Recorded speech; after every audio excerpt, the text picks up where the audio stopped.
இந்திய எதிர்ப்பில் இலங்கை தமிழ் மீனவர்கள் வன்முறையை தூண்டிவிடுகிறாரா ப. சிதம்பரம் என்ன சொல்லியிருக்காரு அப்படிங்கிறத பார்க்கலாம்.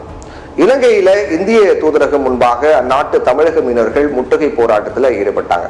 ராமேஸ்வரம் மீனவர்களால் தங்கள் வாழ்வாதாரம் அழிக்கப்படுவதாகவும் இழுவை விசைப்படகை பயன்படுத்தி மீன் வளத்தை அள்ளி சென்று விடுவதாகவும் மீன் இனத்தை அழிக்கும் விதத்துல பவளப்பாறைகளை எல்லாம் கூட உடைத்து விடுவதாகவும் இலங்கை தமிழ் மீனவர்கள் குற்றம் சாட்டினாங்க. இந்தியாவில் மக்களவை தேர்தல் சூடுபிடித்திருக்கக்கூடிய நிலையில கச்சத்தீவு விவகாரத்தை மத்திய அரசு எழுப்பி காங்கிரஸையும் திமுகவையும் சாடி இருக்கக்கூடிய நிலையில இந்த போராட்டத்தை இலங்கை தமிழ் மீனவர்கள் நடத்திருக்காங்க. கச்சத்தீவு தாரை வார்க்கப்பட்டதற்கு தினம் திமுகவும் காங்கிரசும் தான் காரணம் அப்படின்னு குற்றம் சாட்டப்பட்டிருக்கிறதை தவிர கச்சத்தீவை மீட்போம் அப்படின்னு மத்திய அரசின் தலைவர்கள் இதுவரை எந்த உறுதியும் கொடுக்கல.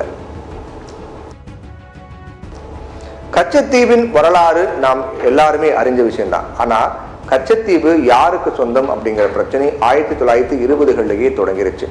பாக் நீரிணை மன்னார் வளைகுடா பகுதியில எல்லையை வரையறுப்பதற்காக 1921 அக்டோபர் 24 கொழும்பு நகரில் சென்னை மாகாண அதிகாரிகளுக்கும் இலங்கை அதிகாரிகளுக்கும் இடையில் பேச்சுவார்த்தை நடந்துச்சு.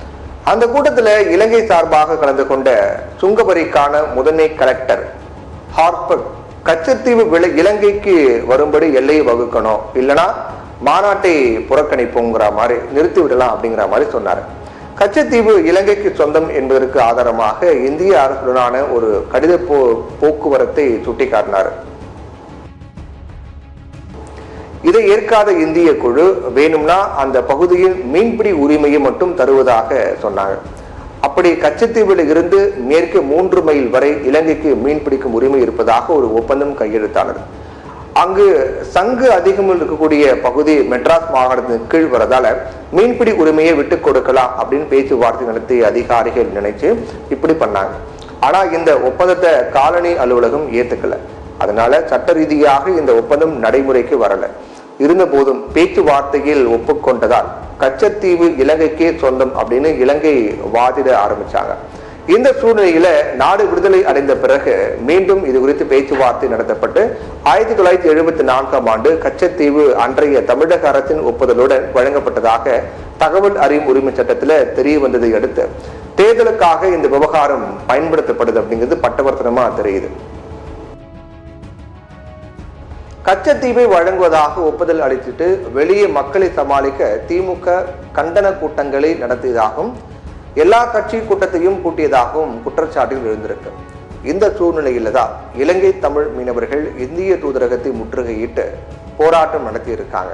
தமிழகத்தின் எல்லை வரை சென்று மீன்பிடித்து வந்த தங்களை தடுக்கவே கச்சத்தீவு இலங்கைக்கு தரப்பட்டதாக அவங்க புதிய குற்றச்சாட்டு ஒன்று முன்வைத்தாங்க. ஆனா இந்த கூற்று முற்றிலும் தவறானது. இலங்கை கடற்படையே சமாளிக்க முடியாத இலங்கை தமிழ் மீனவர்களால் இந்திய கடற்படையை மீறி தமிழக கடல் எல்லைக்குள் நுழைய முடியுமா அப்படிங்கிற கேள்வி எழாதா?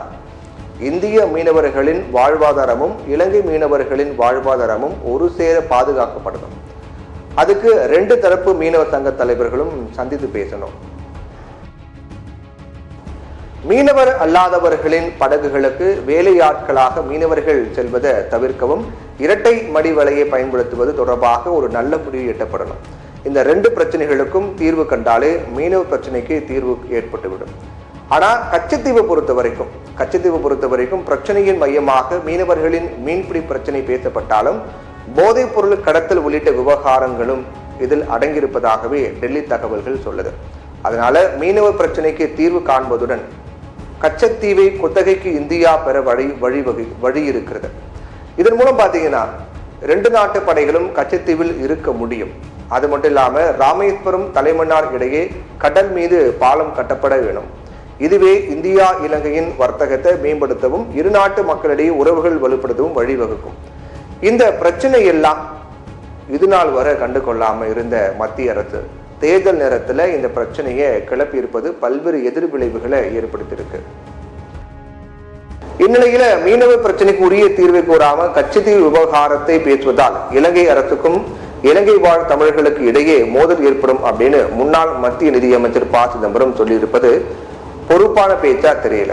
இது இலங்கை சிங்கள அரசை தமிழர்களுக்கு எதிராக தூண்டிவிடும் செயலா இருக்கு. அதனால ஈழத்தமிழர் படுகொலையை நடத்தி முடித்தது போதாதா அப்படின்னு கும்பிடுறாங்க இலங்கை தமிழர்கள்.